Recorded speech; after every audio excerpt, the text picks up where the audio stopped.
Here we go. Speak for yourselves, y'all. I have not seen that one. Yeah, it's yet. not Taz. Is it pretty good? Okay, so we're live now, so everybody stop saying incredibly offensive things that would get you canceled.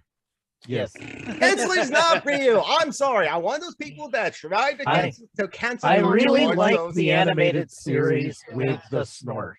The Smurfs. Yeah, I like. Oh my God! You can't tell the difference between Snorks and Smurfs. No, the Snorks are the ones with the things on it. They're underwater. No. They all drown. The Smurfs all drown. Yeah, in that episode. Hey, that's why they're blue. I was thinking of. Didn't even get to eat them. Yeah, Fraggles, man, Fraggles. So, welcome to Fraggle Lock. Last month, I went to see the Batman, but something was in the way. Yeah. Oh, Nick, I love you. You know what I was, a little, one of the little like thing. There's so many. When I think about that movie, there are so many little things about it that I liked, and one of the things was that song is actually in the movie. It's not just in the trailer. Yeah. It's actually in the movie, which I thought was really cool because I figured well, they picked a cool song for the trailer, to establish some mood, and it's like, and it's actually in the movie, and I love that. I was like, oh shit, they're gonna use it in the movie. And like having a character, monologue a little bit at the beginning and end of a movie, you don't do that nowadays. It used to be everywhere, but now people are like, oh no, that's cringy or weird. It's not realistic. So it was very bold for them to do that. Yeah, I haven't seen it yet. Realistic. But my impression, I'll tell you, the one thinking about use of a classic song in a movie is White Rabbit in The Matrix Resurrections. I thought that was brilliant. Oh, for sure. Well, how are you not going to use that song? My favorite monologue is my favorite monologue is in the Dolph Lundgren Punisher when he's in the sewer and he's like, where is justice? Where is punishment? It's like poetry, it's like Shakespeare, really. And yet there are people that say, "Oh, that's my playbook." Yep, that's yeah, exactly. That's worrisome. What I'm about to bring up is really semantic bullshit, but if you want to see like just how all over the place the priorities of like the Star Wars prequels are, just look at the opening crawls. The first one is an age of turmoil for the Galactic Republic. I'm like, okay, yeah, that sounds like an awesome setting for a film, but it's about taxes and trade routes. Yeah. Okay, and then you look at the second movie, and it says there is unrest in the Republic, and then listed like thousands of systems are leaving the Republic. So okay, when there's some dispute over tax rates, that's, turmoil engulfing the Galactic Republic. But when the Republic is literally splintering to pieces, that's unrest. Okay. Right. Yeah. Meanwhile, in the original, even before it was A New Hope, you got the crawler, and then the thing comes out of the gate like, like Hulk Hogan on steroids. Yeah. I mean, that's redundant. You don't outdo that easily. Yeah, I like the opening crawl of episode 3 where it begins with war. And then what is it good for? And I think exactly. Absolutely nothing. Not a good. No, that is not true. What it's good for is ticket sales. It's not good for a good Star Wars movie, apparently. That's the funny thing though. I like episode 3. Yeah. Throughout the Clone Wars TV show, they would open most episodes with a young Admiral Yularen going like, he sounds like a wartime propaganda kind of guy. He tells you what's going on in the Republic. And it's great. Yeah, that captured that reclaimed that spirit of that 40s. Yeah. It was a support the troops piece, essentially. Hey, Dana. Actually, war is not good for tank sales. No. Listen, let me finish. The scaring people into thinking about war is good for tank sales. But as we've seen in Ukraine, that war is not good for the sales of export sales of Russian tanks. They're not faring very well. I don't think they're going to sell a lot of. It's good for the breaking down of tanks. Yes, but that's not what I said. Out of warning yes, repairs. but that's not what I said. Yeah, what I said was it's good for ticket sales. Oh, ticket sales. People go to see the movie. They're like, oh, it's a story about war. Yeah. I mean, you could say that that whole industry is sort of What? Yeah. I couldn't hear you. Tanking. Very nice. By the way, He wanted to hint I at, will hint see at myself the pun. out. Wanted to hint at the pun, but like was struggling to actually make himself say it.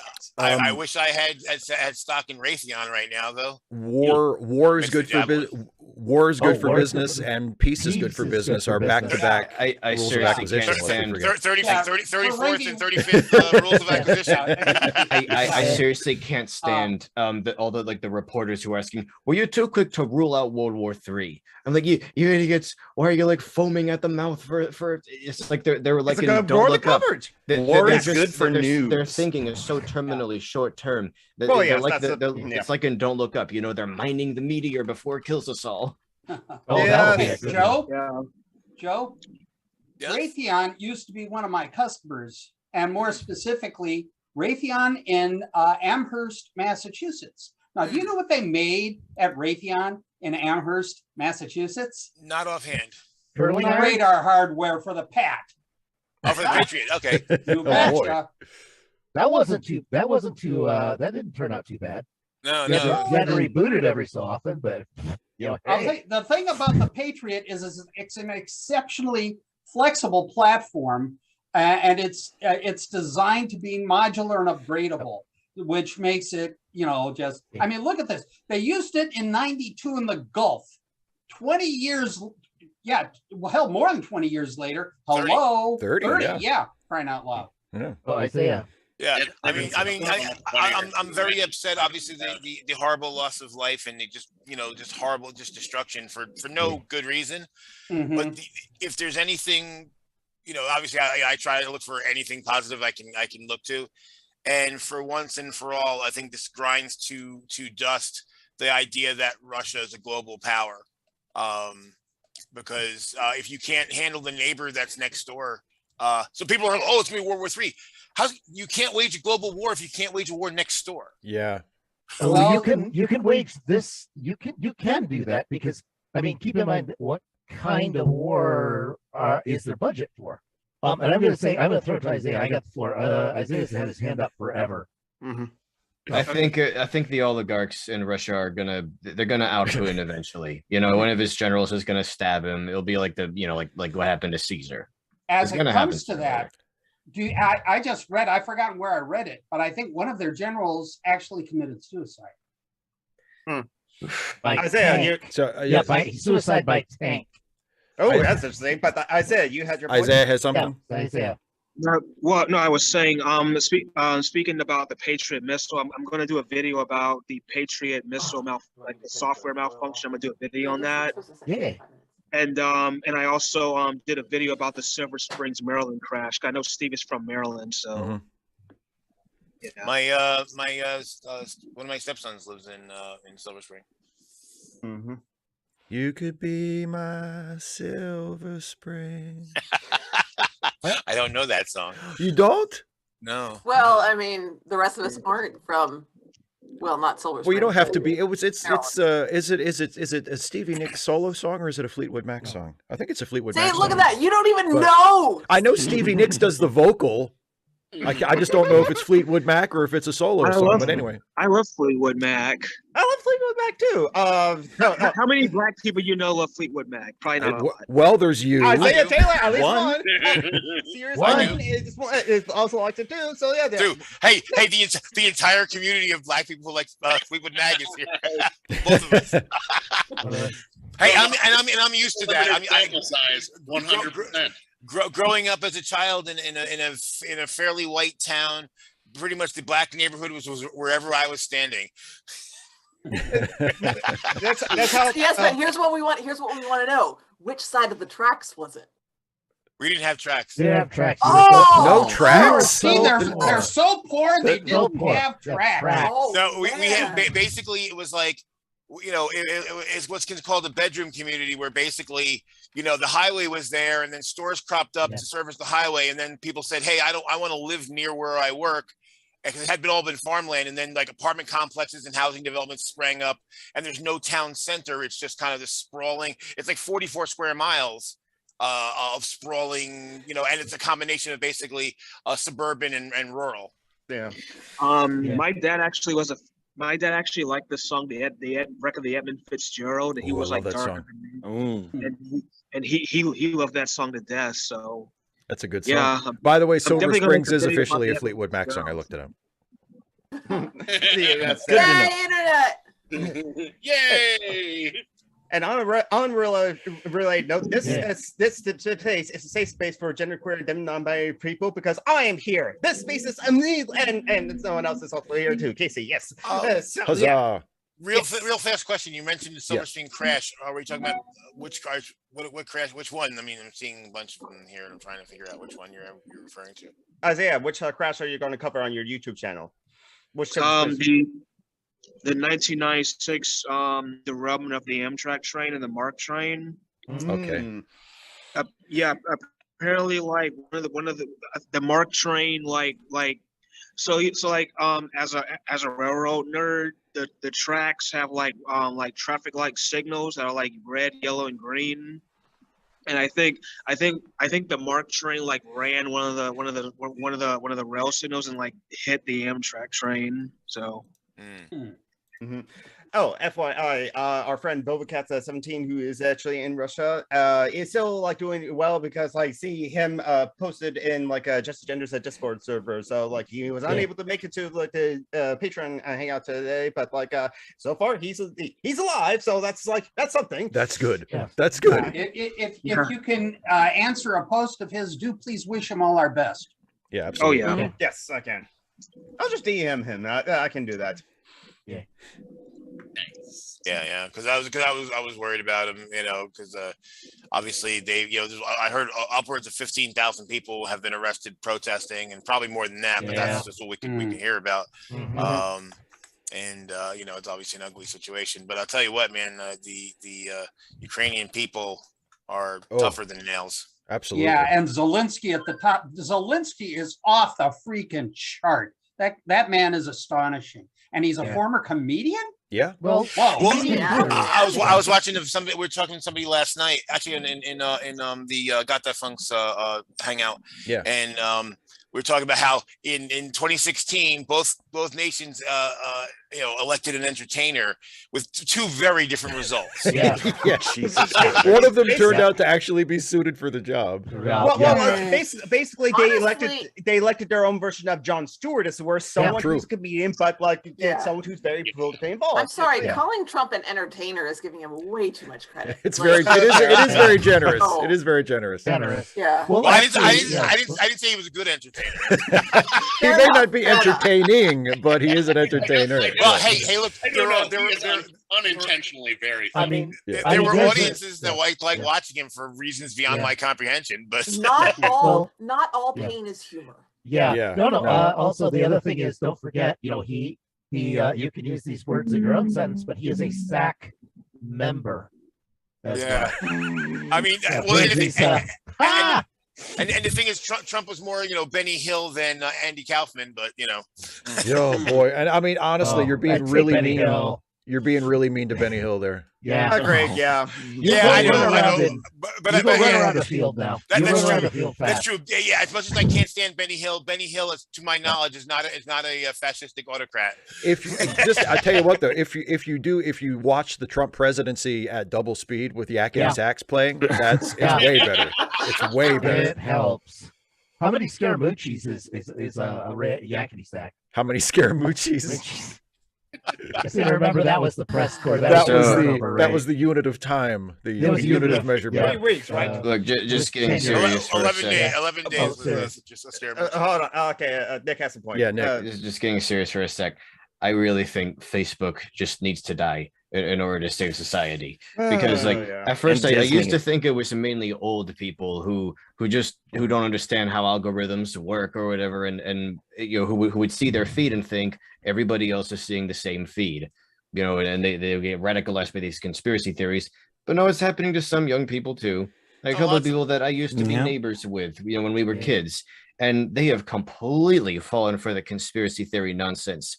And they are posting around the clock about how how Biden is a pedophile and they wish Putin was president, and Putin is completely justified because it's Ukraine is just a den of Nazis and pedophiles and all this stuff. And I'm like, God damn it, why do you believe these things? And there's also a lot of tankies too that are like, US bad, so Russia good, and they still think Russia is the Soviets, like from way of old. Just the Soviets weren't that great to begin with, but Russia certainly. But trust me, that's not their problem. They are like full-blown right-wing conspiracies, and I just at this point, Facebook's sole function seems to be radicalizing people with those conspiracy theories. Facebook is a convenient scapegoat. It's people, because people fall for this shit because they want to.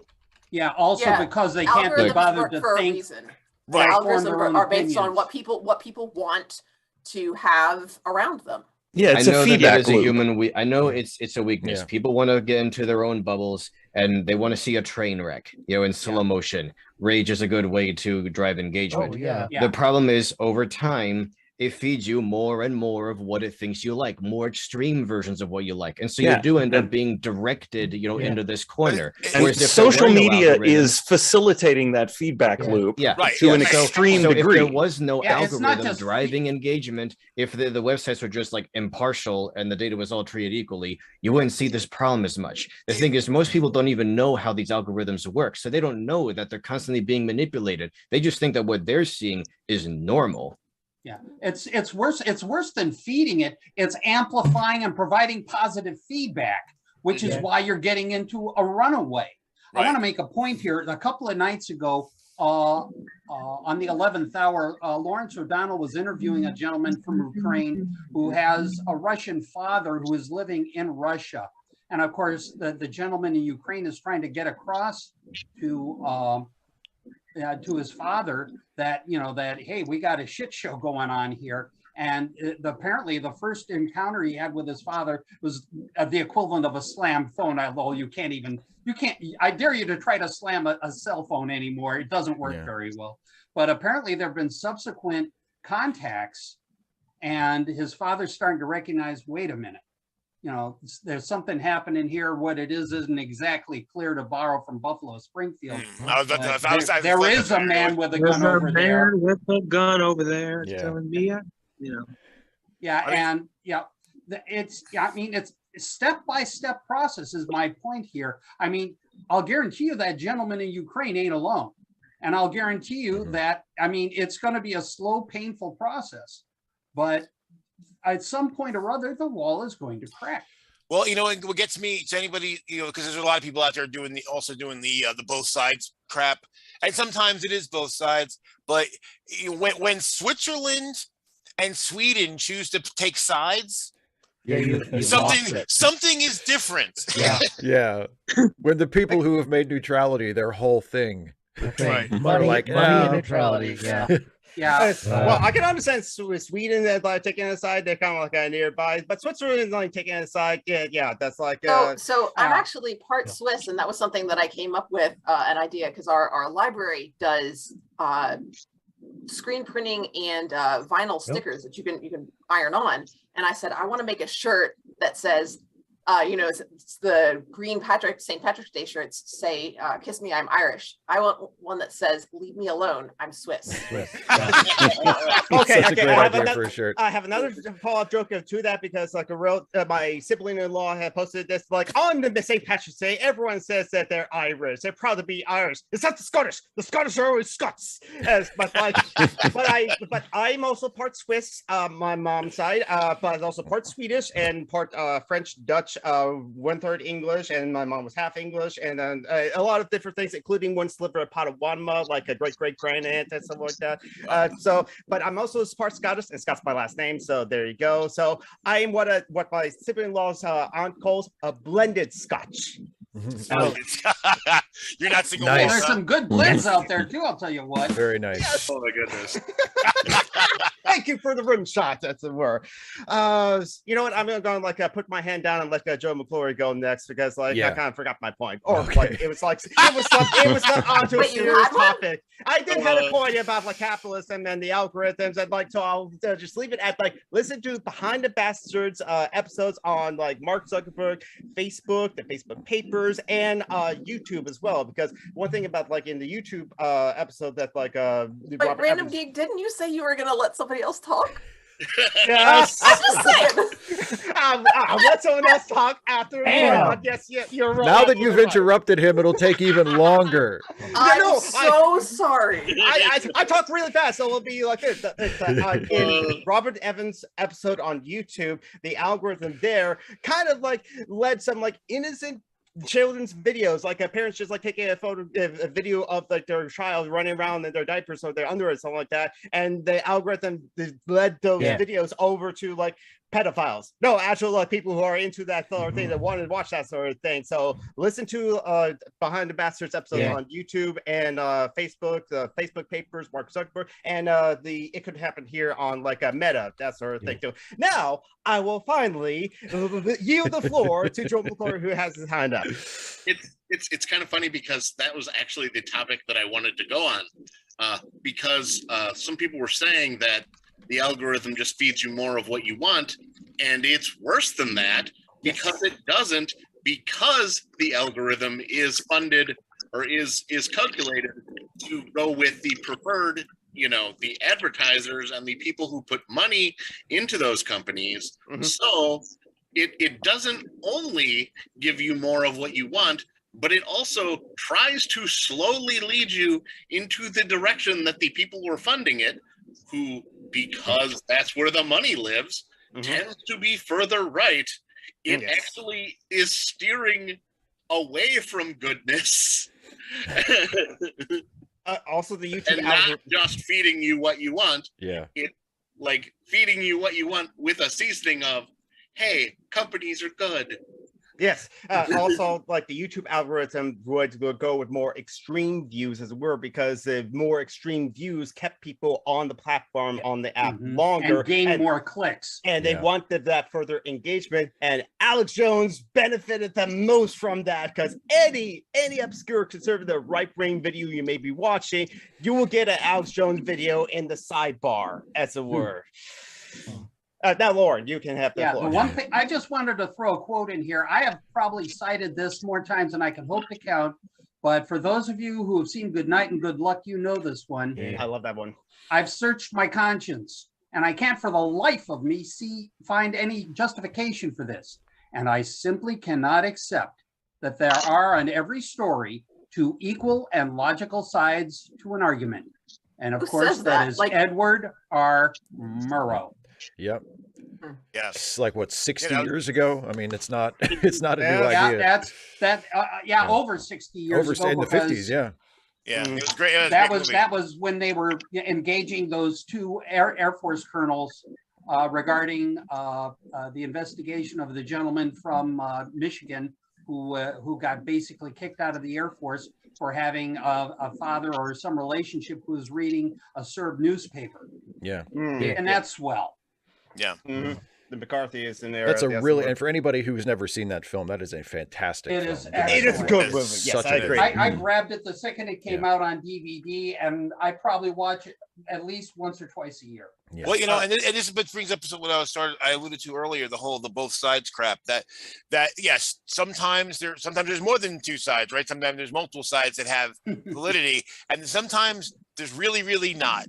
Like, there's reality and nothing else. Well, there's one reality. And this is the reason why I never ever, when people do let's agree to disagree. No, I will agree to disengage, but I will not agree to disagree, because usually when someone says that, it's because they believe something untrue and really heinous, and I'm not going to countenance that, oh, well, it's just a difference of opinion. Fuck you.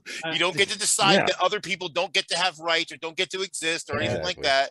The shape of the earth is sort of not one of those things you can agree to disagree on. Yeah, like and the thing is, I can't stand so many. That's something I say when the other person has become tedious. This is what I can't stand. Agree to disagree. Disagree that you're wrong. I just tell them to fuck off and leave. I tell them to fuck off and then I leave. Well, that's your love language. This is what I can't stand about so many, the so-called liberal media. Is so many of these stations, they'll have some right winger on, and he'll say like, "Oh, Nancy Pelosi has two heads," and they'll just go like, well, he said, she said. Who's correct? I can't tell. I guess it's 50-50. That's how they approach almost everything, because they're so afraid of conservatives yelling at them. Look, when you cash that Clear Channel check, that's the end of it, and that's about 80% of them. Actually, Nick, what you said, that they're so afraid of conservatives being mad at them, as it were. That Mark Zuckerberg simply saying it seems to be definitely afraid of being yelled at by conservatives for anything, which is why, despite Breitbart and other media sources breaking their own rules of spreading false narratives and other things like that, they still get kept on the Facebook app and the Facebook site. They also bring in the engagement and the money and the clicks, as it were, because outrage spreads a lot faster than anything else. So anything that gets not afraid. Not afraid of yelling at him. I want to throw just one more. You're talking to the quote monger here, so bear with me. Go for it. But one more quote, courtesy of Babylon 5 and Joseph Michael Straczynski. Understanding is a three-edged sword. Your side, their side, and the truth. Yeah. So talk about multivariability. Oh, on a more sad note, once the avalanche has begun, it is too late for what? For the pebbles to vote. Yes. Yeah. The avalanche has already begun. The pebbles. There's no time for the pebbles to vote, and that was cautionaranic. Yeah. I mean, but I mean, I got into an argument with a friend actually the other day. I forget her last name, but the swimmer Leah Thomas. Leah Thomas, thank you. Yeah. And so my friend posted this thing, and what they said was kind of vague, so I couldn't tell if they were with her or against her. And then I dug deeper, and I was not happy with how they responded. That's why they're vague.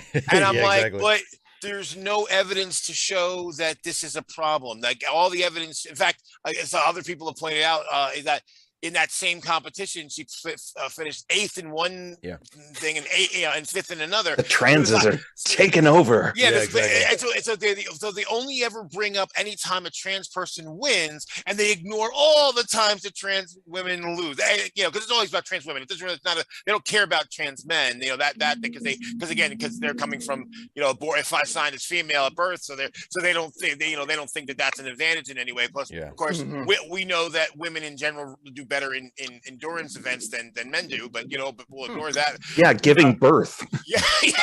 I'm an endurance event. Thank you. But and I'm like, but look at and then so somebody got an argument in the comments last night during Got the Funk stream, and they were like, well, should we wait until trans women are dominating? Like, well, yes, because that would actually be evidence of a problem, and it would be evidence of the position you're taking. So until there is evidence of that, shut the fuck up. Well, and also, I mean, the thing about that, because actually, it's funny you brought that up, because my video tomorrow is about that. And so you're right. Leah Thomas, she won an NCAA championship in one event.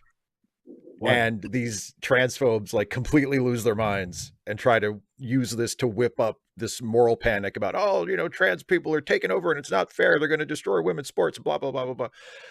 It's one person. Even if you think that trans women competing in women's sports is a bad thing, which you shouldn't think that's a bad thing anyway. But even if you do, it's one person winning one event.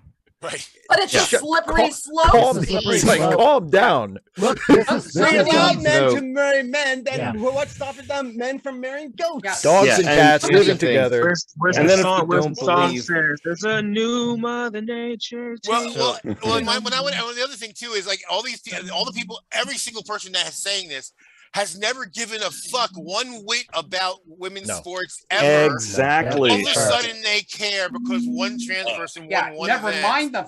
Never mind the fact that it takes more than 1 point to plot a curve. But also there have been some cis women have been disqualified because they've been tested for having too much testosterone. Yeah, well, yeah, that just happened just recently, wasn't there? Isn't there a weightlifter? Yeah, a weightlifter who she's disqualified from certain events. Like she's still qualified to compete at certain weights, but not at others, which is weird. And what gets me about that too is like their testosterone is too high, as if testosterone was this magic elixir to victory. Yeah, and like I know lots of guys with lots of testosterone who are low speed, low grade, worthless motherfuckers.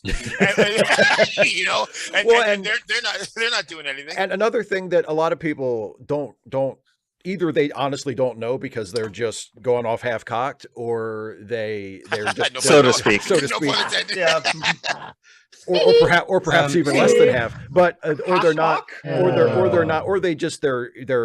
willfully ignoring, is that the NCAA for the last several years has had rules in place governing, qualifications that trans athletes need to meet in order to compete in a given gender division. Now, those rules are not perfect. And there's a lot of trans people that say those rules ought to be adjusted in some ways, but the point is the governing body of the sports have thought of this and are aware that this is something they need to be dealing with. So it's not as though it's, this nightmare scenario of, men disingenuously pretending to be trans women just so they can compete against cis women and win medals. Like that wouldn't even be possible. Not a thing. Yeah. No, it's not going to be a thing. On top of that, it's not as though it's a settled matter and the subject is closed. This is going to be an ongoing thing, and anybody with half a brain in their head is going to recognize that. Well, the problem is they have a quarter brain at best. So it's easier to spread the outrage than it is to make a valid point. It's just like now that, because obviously they keep saying, oh, well, trans children shouldn't be allowed to have surgery, which they generally don't anyway. No, they don't. They get puberty blockers, and they're like, well, we gotta look into these puberty blockers. I'm like, oh, really? So you didn't care when girls were taking for gymnastics were taking puberty blockers for the last 42 years? That is the constant refrain of, we need to look into this. People are looking into this. Just because you are personally ignorant doesn't mean that everybody else is. And not only are looking, to have for a very long time, and there's lots of data. And that's the thing; they act like there's no. We don't know what could happen. Actually, we do, because we have 42 years of data. Boy. Data is a plural of data is a plural of anecdote, as like one said. This reminds me. Who saw the business that Marjorie Taylor Greene got in with her bullshit about the vaccine, the polio vaccine. Polio vaccine. Oh, you don't see the CRC. Go for a second or third or the fourth. Except that, not only do they recommend a second, but a third and a fourth, and I was there. That's 70 years ago. Stop listening to MTG. MTG is trying to get attention and get outrage. So if we got to just stop paying attention. Her name is Magic the Gathering. So look, So the thing is, this is why I call the. Oh, so sorry. I call her Moron the Gathering. This is why I call the GOP the party of hate, because they have nothing to offer, nothing that'll improve their constituents' lives materially. Look at their current platform. Their platform is to support Trump. That's what Nick is trying to say. Did you guys see what DeSantis did to those children with the masks? Ron DeSantis. And he instantly got blowback. But I would slightly disagree, Nick. You're right that the GOP is mostly a part of hate, but I think it's not necessarily just hate as more specifically. I think it's more of oppression. It's more about dominance. It's more about more about white supremacy. Sorry, I didn't get to my point. Sure. Yeah, I didn't get to say it. Okay. So look, in terms of raising people's wages, stuff like that, they have nothing to offer that'll materially improve people's lives. Sure. So all they can offer them is red meat, that emotion of being able to hurt other people and make them feel like they're accomplishing something. So they target, now trans teenagers, trying to get them all to kill themselves. And the thing is, I don't buy for a second that the majority of people in this country have anything against trans kids. But they're not trying to appeal to the majority. They're trying to suppress the majority, with their gerrymandering and voter suppression, and just appeal to this increasingly radicalized insular group of extremely hateful bigots. They're trying to appeal to that group and hope that if they just alienate everybody else, then maybe that'll be enough for them to squeak by for another election. And then they can make it so there won't be any more elections. And that's why I get so mad at people who are apathetic or or the both sides bullshit, because it's like, no, you're feeding into that's why we're doing. That's why a party that has about 32% of the population wins more than half the elections. Yeah. That's part of why. They're able to actually create enough inertia that when they continue winning elections, people in areas like mine who don't necessarily support bigotry, let's just call it what it is, feel like that they're being ignored and that they're out, if not outnumbered, at least outshouted. That anything that they try isn't going to matter anyway. So why bother putting the effort in? Because it's just going to be wasted. Better to conserve your effort and do the best you can for yourself, because nobody is coming to help you, because you don't matter. I was at a Democrats meeting last night for a rally for kindness and civility, ironically. And we had several of our candidates were there to speak after our keynote speaker. And Wendy Davis came out. I had been, personing the table at the door, not manning, but personing the table at the door. And non-binary thumbs up. Nice. There you go. She came out, and I saw that she had her phone. I was assuming she was taking a call, but she was watching the video from wherever Trump's rally down in Commerce, I think. And Marjorie Taylor Greene was there, and I heard her saying something about, wanting to go into the girls' bathrooms. And I was like, oh my God, she's off on trans people. No, she was on Mayor Pete. And I'm like, what? It's not even the same thing. It's not the same thing. There's not even any confusion there about which bathroom. I'm just like, well, you notoriously want to go look at women in the bathroom. Yeah, I guess. If cis women should be safe around anybody in the women's bathroom, it should be Mayor Pete. Mayor Pete, yeah. There's not going to be any concern there. He's not interested in anything you have going on. He's not going to be peeking. Right. So Pete will hold your purse. That's what exactly. He'll ask you if you need more toilet paper. He'll get it for you. He's just there to help. He's just there to help. Yeah. He'll spare us.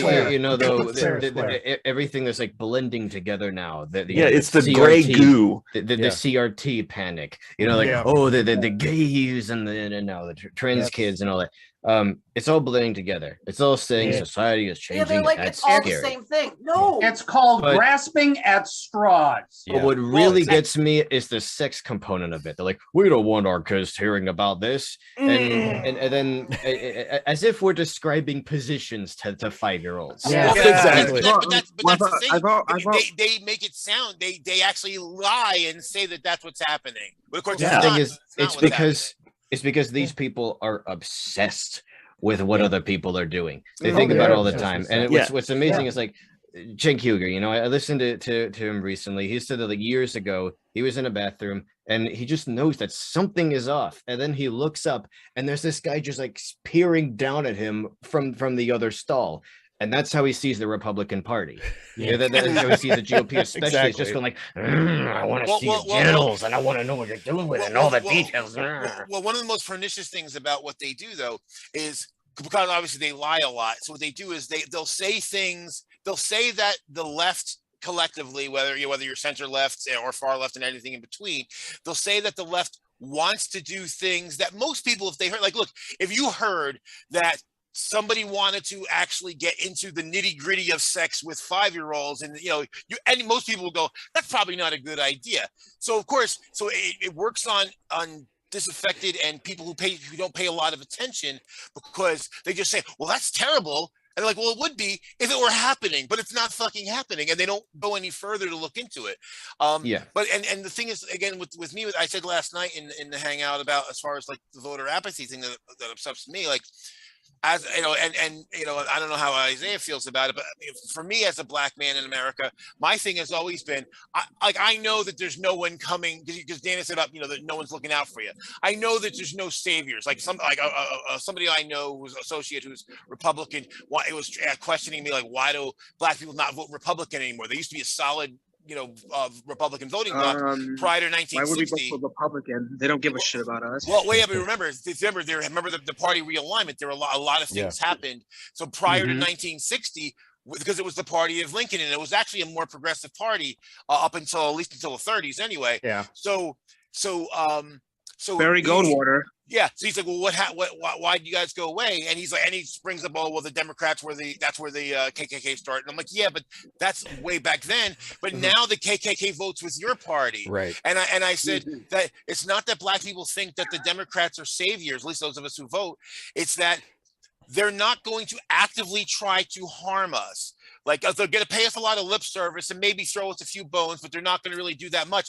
But they're not going to be handing people sticks to hit us with. Yeah, and that makes a difference. It's not that you moved away from the party; it's that the party moved well away from you. Well, exactly. And so I'm like, so that's why. So to me, so people say I don't want to vote defensively. I'm like, that's every black person who's ever voted in the United States. That's our lives forever. So it's like at least on the social issues, they agree that people should have human rights and all that. So that is nice, and that is the most important thing. Unfortunately, economically, it seems most Democrats agree with Republicans that corporations should own and run everything. I think that's an oversimplification, but I agree. Well, the Democrats, look at Nancy Pelosi. The Nancy Pelosi voted to agree that like it's okay for like Democratic like Congress people or if they're Congress people and senators who have like stocks into like companies that's work. Well, and there's less agreement among Democrats economically than there is among Republicans. Yes, you are going to have some Democrats who are aligned more with Republicans economically. Well, you know have the a whole lot of phrase, Democrats who are like way over on the left and do not. And this is the actual problem with party cohesion, right? Because there's very little diversity on the Republican side. There's a lot of diversity on the political left. I'll say not just Democrats, but the political left. And so it's hard to get that together because we get proprietary. We get, well, I don't agree with you on that. So screw you. I'm going to go over here. And we fragment. They don't fragment. They're the Borg. Yeah. Another part of Democrats fall in love, Republicans fall in formation. That's it. The thing also is that one of the reasons for that, on our side is that there are a lot of like genuine grassroots movements and people that coming together. Whereas on Republican sides, it's mostly think tanks. They're mostly paid to think and say the things they do. They don't like have a genuine actual thought in their head. They're basically robots. They're like, okay, where's my paycheck? Right. And so the Democrats, they don't have, quite the backing that Republicans do. They have some, and oftentimes from some of the same people, but, they're given a smaller megaphone in effect. It's like they're paid to not fight as hard on certain issues. And it just gives the Republicans more of that party cohesion because they have all this backing and it's such an uphill battle. It's so discouraging. Well, I think there are more people on the left side that actually believe in things. Yes. and when you actually believe in things, it makes it more difficult to compromise because you're compromising things that actually mean something to you. Whereas Republicans, for the most part, especially when we're talking about elected officials, they don't really believe in anything from as far as I can tell. Beyond they don't, what will actually get them reelected. Other than getting elected. Exactly. Other than maintaining their power. That's all that they, just judging by their behavior. That's the message I've gotten. You don't actually believe in anything. You'll take whatever position as long as you think it'll win you the election. And then there's guys like Dave Rubin, who I guess at this point has just resigned himself to his eventual fate of being the last gay person in the world gunned down by a firing squad. Yeah, exactly. he wants that money so badly. He's so greedy. And then there was that heartbreaking Glenn Beck appearance where you know he's like he said for years, oh, these guys are my real friends. They're way more tolerant of gay people like me. And then you see all of his fans calling him a predator for wanting to raise a kid with his husband. And then even Glenn Beck says, you know, he compares it to alcoholism. He says his homosexuality is like a character flaw. Yeah. And you can just see in Dave Rubin's face that he's just battered. He's just depressed. You with the devil. These are the friends you chose, asshole. Dude, these are the friends you chose. But he seemed genuinely hurt, as if he was still surprised. And all I can say to him is like, dude, if you want the pain to stop, if you want the hurt to stop, just stop hanging out with these guys. Exactly. Just stop taking that money. And it really speaks to the cognitive dissonance of that you did this, but you didn't see this coming, like Milo Yiannopoulos. You didn't see this coming? Leveraging your face party. That's how much. That's the trade-off for power. There are some people who are willing. You know, the lure of power and the pleasure that it gives you is so intense. You know, it's so nice that you're willing to endure a lot of pain from other sources as the trade-off. Well, there's two good examples. Stacey Dash. Stacey Dash a number of years ago had decided that she was in with the Republicans, and she became a contributor on Fox News. And I actually made a video because she had made a comment that Black History Month was apartheid. And so I made the point to her that, like, well, yes, it is, but it's not what we wanted; it's what we could get.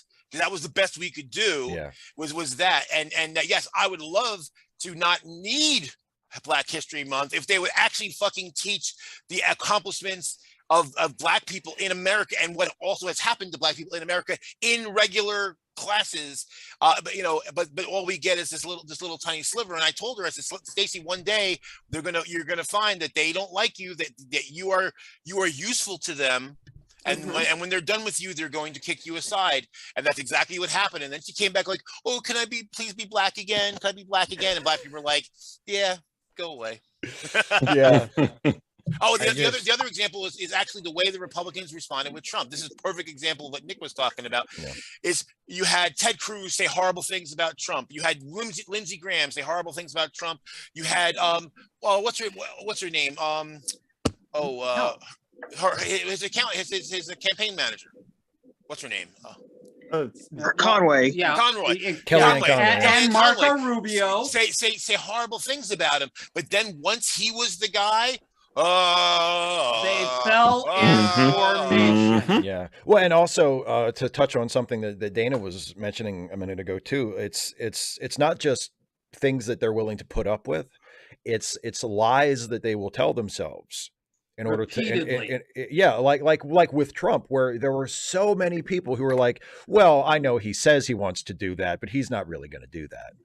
You know, with the immigration stuff, with the Muslim ban, with the, you know, trying to re-ban trans people from the military, you know, all of basically every dumb thing he did or tried to do while he was in office.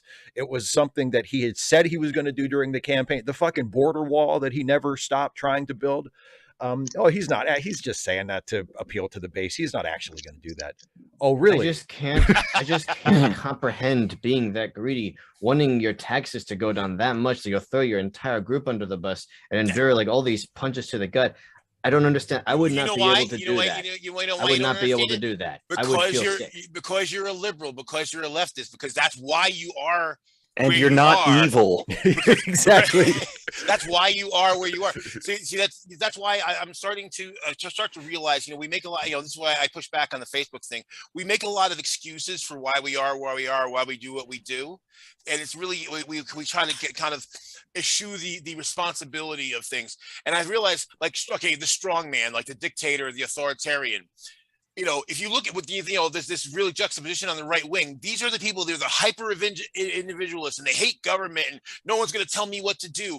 And as soon as they had the opportunity, they turned it all over to the first authoritarian that they could hitch their wagon to.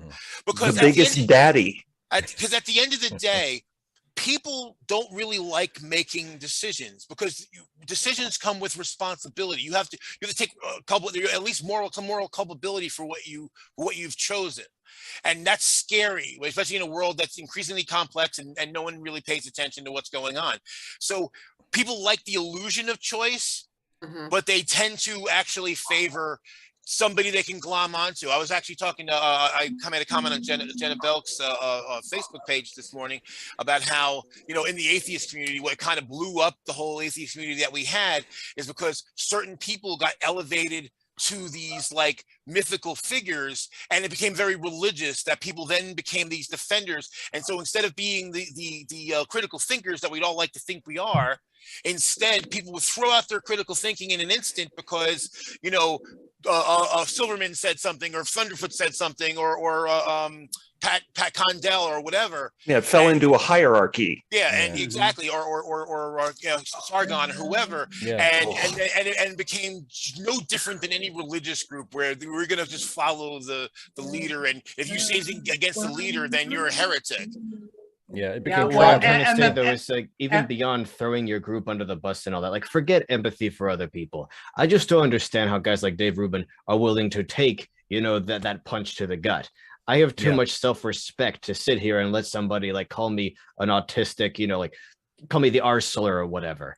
I don't understand, having so little self-respect that you will sit there and just take those punches to the face over taxes. Yeah, over what this boils down to more than anything else is, first of all, owning yourself, and this is a theme that I have, chewed on for more years than I want to count. I had a very dear friend whose favorite phrase was, "The unexamined life is not worth living," which is attributed to Socrates. And he taught me into, more than anything else, keep my own house in order, chop my wood and carry my water and take care of me. And then when I get the chance, if I can help somebody else out, it's my catchphrase. I'm glad to help. Yeah, I mean, the thing is, power is very alluring to some people, to a lot of people. And then also you throw in the fact that humans being social. So once you get into, or at least believe you're part of some in-group, you're desperate to stay in that in-group. And so look at Andrew Sullivan. How long did Andrew Sullivan stump for right wingers because he agreed with them basically on taxes or his perception of where they were on freedom or whatever, and then for decades, and then eventually he realized way before Dave Rubin did that, hey, these people are not for me. I may not be with the people on the left exactly, but these people are literally against me, and I have to protect myself. He's still kind of weird, but at least he recognizes that, Trump and Trumpism and that authoritarian right is bad for him. Yeah. I haven't had any use for Andrew Sullivan in the long run. I cared. I mean, occasionally he comes up with the gem here and there, but mostly, he's yesterday's news. Yeah, I can't. I went back 15 years ago, maybe. I would occasionally read something of his and think, oh, he's got a point, but it's been a really, really long fucking time since that happened. You might have read me that about 15 years ago. I was guest writing for Andrew Sullivan on his blog. Well, then that was probably it. He didn't even write it. I was just like, oh, it's got a good point. You can attribute all the good points that Andrew Sullivan made to that explains so much. He just had this completely different person writing for him. You're muted, Isaiah. Hello. Got to unmute yourself. Okay, there you go. Okay, I'm sorry. Yeah, I had I think I finally reached an end with my adopted conservative mother. We don't talk anymore, and I just think we just got so far apart with politics and things because she thinks the election was stolen. She thinks the voting laws that are being put in place in Florida was good because and I'm just like, I can't deal with this. It's like you don't really see me. It's like I think the problem is because I'm autistic, and so I think she has this view of autistic people that they don't know about real world issues. So they should more than you want to guess at. And this comes back to there was a card that a friend of mine gave me a long time ago. It says it is impossible to debate a person who will not handicap themselves with a knowledge of the facts. Yeah. I don't know who said it, but it's stone on the nose. Yeah, but it's like we just stopped talking. So, and it's made me actually feel more better and positive now that we don't talk anymore. I know, like, people will occasionally ask me, because I guess, you know, I ask people to ask me questions on live streams, and so they ask me questions that Like this Friday. And they ask me questions that I have no expertise to answer at all. But like, and you know, sometimes they'll say like, I have conservative friends, or I have, you know, people in my family who are Trumpers, and you know, like, how do you suggest I maintain relationships with people like this? And I mean, and I know it sounds harsh, and not everybody feels this way, and not everybody can do this, but my instinctive advice is always don't. Fuck them. You know, I mean, yeah. But also not just that, but also say, you know, here's why, you know, kind of like if you want. Joe was saying, you know, but own your choices. Yeah. You know, look what happened. Look what happened to Seth Andrews and his parents at some point or other. He had to say basta. And it's a horrible thing to have to do, but for your own mental health, sometimes you got to do it. Life's too short. And I mean, honestly, Dana, if you want to explain it to them, that's fine. I'm not even saying do that. Fuck them. I don't think it's necessary. And sometimes it's helpful not to, depending on, you know, the nature of the relationship. But not for them, not because you owe it to them, but, you know, for yourself to get in the habit of, you know, like I said, owning your choices and your actions. Say, here's what I'm doing and here's why. Exactly. Yeah, I mean, you know, the thing about it is, there does come a point though where basically you have to decide, are you going to take care of yourself, or are you going to take care of that relationship? And I guess it depends on how important that relationship is to you. For me, I don't know that there's any relationship so important that I wouldn't sever it under the right circumstances. Yeah, nobody's going to know what's better for you than you. Yeah. Right. And you need to exercise that. If there's something in your life that is making you miserable, right, and like you can do without it, then you should. Yeah. Like I love Steve. He's an awesome guy. We've hung out many times. If Steve suddenly turned into some right-wing douchebag, like, I'm gonna kick him to the curb, you know. Yeah. And As well, you should. Except he's already been there. As well, you should. I thought you were gonna say you'd kick him in the nuts. Well, maybe kick him in the nuts to the curb. There you go. Well, I guess it's kind of a long drive to Hagerstown, New Jersey. As Dusty Rhodes once said when he was about to get the shit kicked out of him by the Four Horsemen, make it good. Yeah. Well, it's like, actually, you mentioned Dusty. I was thinking of, you know, if you remember, for those of you who remember Cult of Dusty, I'm sure he's still out there. Still around.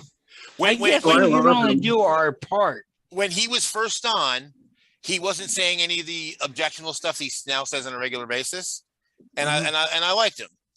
And then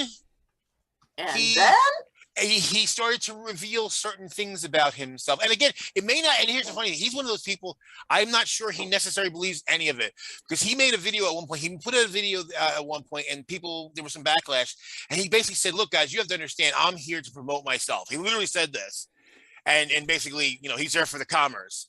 And then he went down a road, and I was like, oh, okay, well, then I will go this other road and say goodbye to you. But and that's another thing, the problem too, is that unfortunately there's a lot more money to be made spewing right-wing shit stirring than there is for any left-wing stuff ever. And so Candace Owens, I'm looking at you. For real. Geek, you had something, and then it's almost time to wrap up. So so like I think I'll finish off with like my point, and then I can actually like save the plugs this time, so I posted it into the live chat. Go for it. Because that question that you received last Ask Away was kind of touching, because like I'm in a similar situation. The person, my younger brother, who lives right on the other side of that wall there, is still a Trump supporter and a Gamergator, and my gender and queer demi-non-binary ass lives with him, and we work at the same company. Condolences. Yes, so. In a way, I still had a relationship with him because I just don't talk politics around him. even when I do, or sometimes the topic comes up, it's just like, oh, that's because he says that like the Overton window of the United States is over to the far left. Even my liberal brother really disagrees with that. Wouldn't that be nice? Yeah, that would be nice. It'd be like anarchists or like socialists. But like, yes, if it was like really easy for me to do so, I'll probably like find an apartment to live on my own. I would love it if I just don't talk to him whatsoever. We have an older sibling who's in Eugene, Oregon. We actually did visit him when the solar eclipse happened, and it was going over Oregon, so we stayed there to like and drove to Carvados for the solar eclipse, and I showed the pictures there years ago. But like my older siblings partner does not allow our younger brother into the house anymore. It's because of politics. Also, like my sibling-in-law had like ex-partner that reminds them of Trump. So for me, it's just like I don't want to talk politics with my younger brother. It's for the best because he retweeted Project Veritas and like the Trump like speeches, and I wish I could like could like move away and not talk to him at all. I would love to just cut off that relationship as well, but it's just like at the time right now, no, I don't. Yeah. I will still gift him some interesting things. Like I gifted him Angry White Man for like one of his birthdays. Yeah, one of the things real quick about that I think, when we come talk about social media, that a lot of times people say, oh, it's allowed people to get into bubbles. And I'm going to reiterate what I've said elsewhere, that I think it's just the opposite. See, it used to be, now Geek made a point about how he doesn't, they don't talk about that with their brother because they're going to disagree and it's going to be unpleasant and they want to coexist. In the past, there were certain topics that people generally were viewed as verboten. We don't talk politics, we don't talk religion, we don't talk a few other things, and we all just, when whatever we have in common, we enjoy that and have a good time. Social media has busted all those bubbles, because when you're posting and you're posting whatever you have to say, and in our case, obviously we're all on the political left to some degree, and you have that right-wing friend that's just posting all the crazy stuff that we were just talking about, after a while it's kind of hard to not at least unfollow them, if not unfriend them, or just flat out block them and say, screw that person. They believe this ridiculous shit. I play a lot of strategy games, and a lot of the people tend to be, right of center to some degree, and sometimes very far right of center. And there's some people that I just can't associate with anymore because the stuff I see that they say on their wall, and I've known who they were for years, but now that it's in my face constantly, I just can't deal with them anymore. And that facilitates the more insular situation with social media and the way we interact with each other. Right, because now two guys that we get along, at least be gaming buddies, if nothing else. Now we hate each other. Yeah. Yet one more reason why I will have nothing to do with Facebook. Never have and never will. Yeah. Geek, do you have last second plugs and such before we wrap up?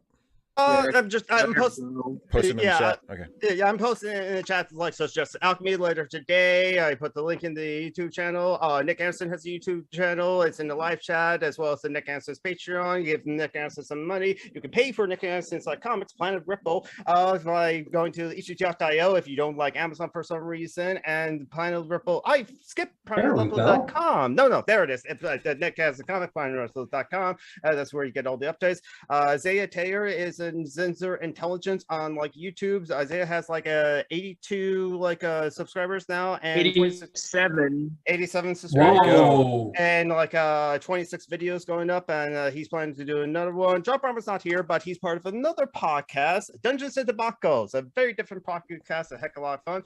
Our friend, I tried to get your screen name right. Serious Mind? No, mine, not mine. Did mine. Right. I did that again. It's like mine did. It's like you had it, and then you pushed it with he has a YouTube channel as well, so check it out. As well as our friend, the birthday girl. Happy birthday, Dana Cole. Happy birthday! Happy birthday, me! Woohoo! He has a YouTube channel as well. Happy birthday, Dana! All the very best, Dana. Just in advance, my. Oh, never mind. Sorry. Go ahead, Nick. I was just gonna say my birthday's in a little bit too. When's your birthday, Nick? 4 days. April 8th. Woohoo! Oh, nice. Happy birthday to you too, Nick. Happy early Thank you. birthday. Happy will early be birthday. on the 22nd. Nice. All right. And Matthew Jasher also, the link to Matthew Jasher's audiobooks that he reads on liverbox.org is also in the link below. And Summer Geek on Twitch, Summer Geek on YouTube, Summer Geek on Twitter, but also charitylinks.page. It's in the description. Indeed. There are other charity sources in the description. So please, everyone, go check out the charitylinks.page. Joe McClure's birthday is the 31st. That also reminds me that the 31st is also Trans Day of Visibility.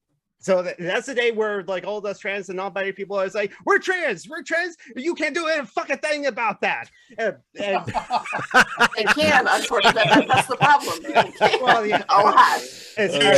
You shouldn't Why do would I anything want about to do it. something about that? Yeah, they can, but they shouldn't. They can, but they can. Yes. They can try. Yes, God exactly. damn it.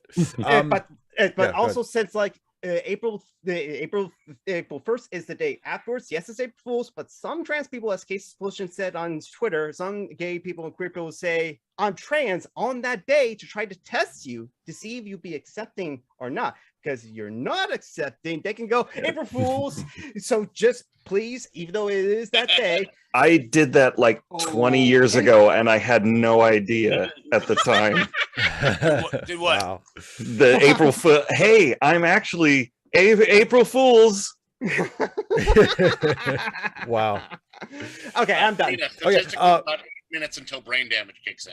Right before we go off the Except air. you'll actually pass out first, and then you start breathing. Right before we go off the air, Russell, did you want to share your quote that you shared with us in the private chat? Yeah, absolutely. Let me scroll up here.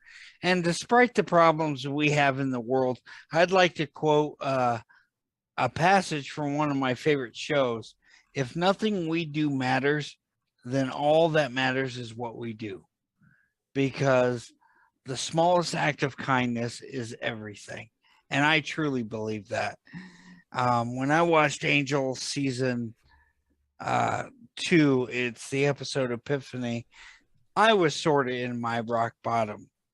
And that just helped me come out, if that makes sense. So, No, absolutely. Yeah. More than a little. It's such a great show. One of my favorite shows. I loved Angel. I do have one parting shot. Oh my God. Yes. Sorry. Go ahead. Okay. So Putin thought he was getting the mob rules scene in the movie Heavy Metal. Instead, he got many scenes in the original Red Dawn. Wolverines! If only Patrick Swayze were still alive and we could just airdrop him into Ukraine, this whole thing would be over in like a weekend.